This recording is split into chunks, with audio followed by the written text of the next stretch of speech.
قسطوں پر چیزیں بیچنا خریدنا ویسے تو ایک جائز عمل ہے، لیکن چند شرائط کے ساتھ، جن کا آج کل ہم عموماً خیال نہیں کر رہے، جس سے ہمارا سارا معاملہ ناجائز بن جاتا ہے، سودی بن جاتا ہے، حرام بن جاتا ہے۔ ان شرائط میں سے ایک شرط یہ بھی ہے کہ کسی چیز کی قیمت متعین کرنے کے بعد یہ شرط لگانا کہ اگر آپ نے متعینہ مدت سے پہلے قیمت ادا کر دی تو یہ قیمت کم ہو جائے گی، اور اگر آپ نے متعینہ مدت کے بعد قیمت ادا کی تو یہ قیمت بڑھ جائے گی۔ یہ ایک ایسی شرط ہے جس کی وجہ سے پورا معاملہ فاسد ہو جاتا ہے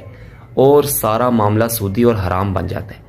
اور اگر یہ شرط لگائی کہ متعینہ مدت کے بعد آپ نے قسط اگر ادا کی تو آپ پہ جرمانہ لگ جائے گا،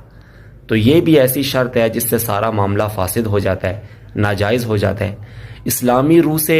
جب آپ کوئی چیز خریدتے ہیں قسطوں پر اور اس کی ایک